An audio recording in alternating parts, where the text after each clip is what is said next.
Hi there guys, I'm Nikhil from Grady Tech and these are the 15 new features or new changes in MIUI 9 on the Redmi Note 4.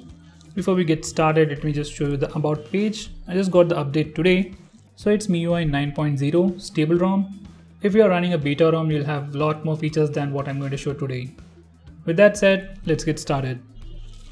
Now this is a typical home screen. First and the most highlighting feature of MIUI 9 is the split screen mode. Now that's the feature where you can use two applications side by side. Now let me just show you that.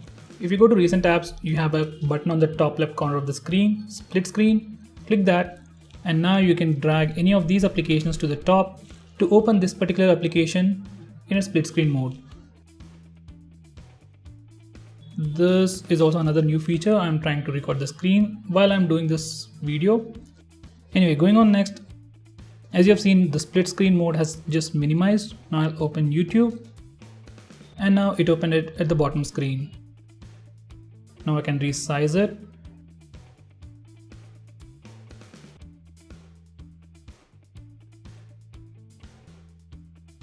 If you go to home screen, again it goes to the top. When you click another application, the second application gets replaced.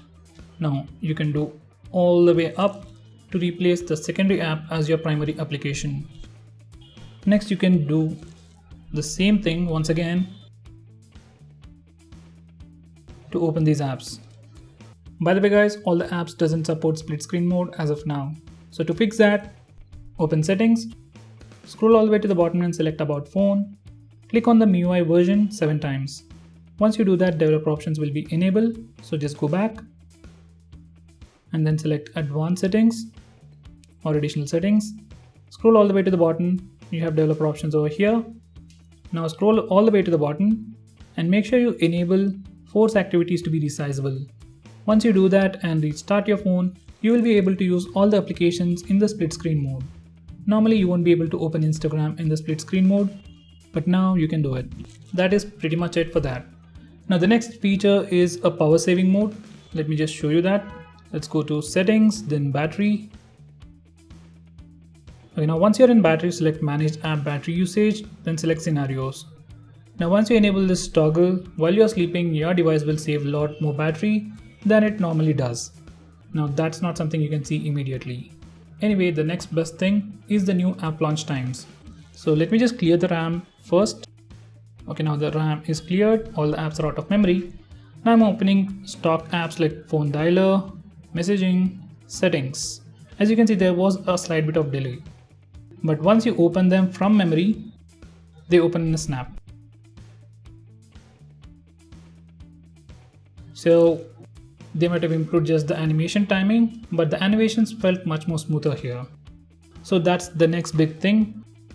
Well, there might be small changes in the app load times, like when you open an app for the first time, but for the most part, it opens the app quickly if it is in the memory. By the way guys, memory management sucks big time. I'm still testing it, but I'll let you know in my final review. Going on next, we have some new home screen customization options. So to get started, I'm going to do a pinch gesture. Now I can select multiple applications at once by selecting them. And now if I want to move them, I can press and hold or touch and hold, and I can move them to any home screen. Earlier we used to swipe to the right side corner of the screen to move to a different home screen, but now we can do this. Let me select those apps once again. There we go. So that's one new thing. Next, if we go back, we have the regular wallpaper, widget panel, and we have something new, that is the settings. From here we can change the transition effects. You can select anything you want. Let's go back. Next, we have the option to change the default screen. So whenever I press the home button, it always takes me to this particular screen. If I want to change this order, I can simply do a pin gesture, then select settings, select default screen. Now I can select this particular home screen as my default home screen. Now let's go back to home. Now whenever I press home button, it always takes me to this particular home screen. Okay, going on next, we can do the same thing again, go to settings, and now we have the option to fill empty cells. So whenever there's a blank space, the new application will take up the empty space. So this option is for that. Next, we have the option to lock home screen layout. So once you enable this, you won't be able to move any of these icons.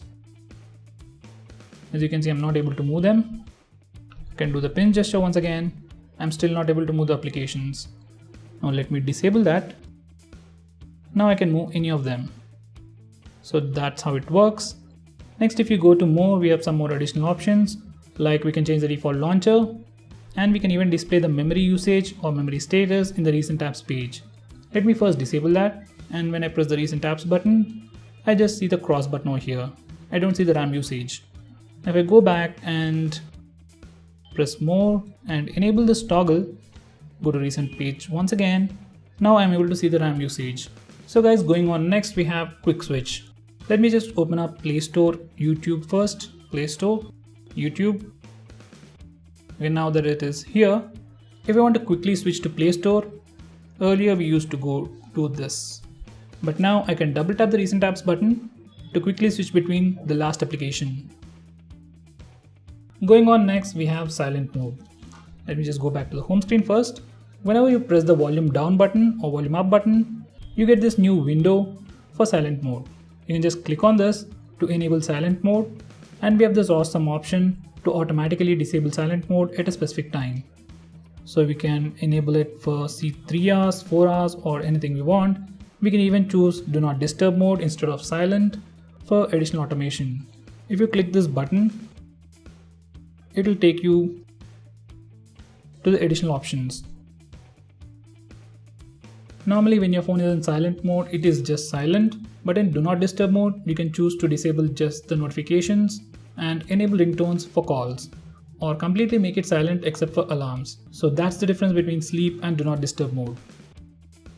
Once again, we can schedule it, and we have additional options for do not disturb mode, whereas for silent, we don't have any of these.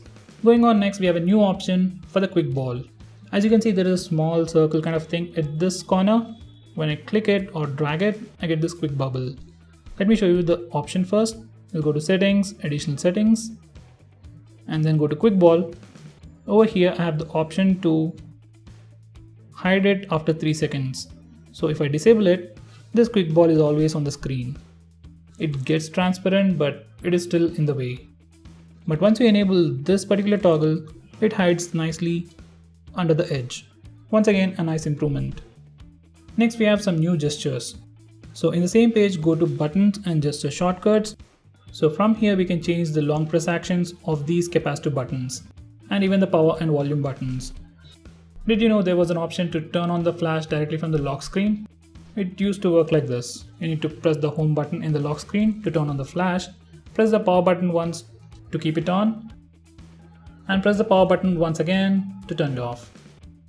So that's how it is. So guys, that was the option we used to have in MIUI 8, but now it has been replaced with Google Assistant. So let me just put it back the way it was. Additional settings, gesture shortcuts, and this has been replaced with long press menu in lock screen, and we have Google Assistant for home button. Now you can press and hold the home button for Google Assistant. Let me just set that up. Okay, now I can press and hold the home button to trigger Google Assistant. How is the weather today? Will it rain today? Okay, for some reason it's not speaking. Anyway, in the lock screen, if you do the same thing once again, Google Assistant gets triggered. Now, if you want to enable the torch, you need to press and hold the menu button and press the power button to keep it on. So going on next, let's go back to the same place, buttons and shortcuts. From here, we can close an application by using one of these gestures, show menu by pressing one of these buttons, then turn off the screen by once again pressing one of these buttons. This one is something that I would like to do. So now to lock the screen, I can simply press and hold the back button and it turns off the screen. I don't need to press the power button. Now to wake it up, I can use a fingerprint scanner as usual. So guys, these are the new gestures. Do give them a try and let me know which one you found very useful. Going on next, we have some new options to customize the notification light at the top and these backlit buttons at the bottom. It's under this notification light settings. From here, you can enable or disable notification light, light up while charging, set a specific color for calls, notifications, and messages. Going on, next we have a new change to the reading mode. Once you go to display, select the reading mode. Over here we have the option to turn it on automatically at sunset. Earlier we didn't have this option, but with MIUI 9 we get this new feature. Now the next new change is with the dual apps. In dual apps now we can search for a particular application. This isn't something really huge, just a nice addition. By the way guys, there is a new settings panel too. I have never seen that. So this is also something new for me.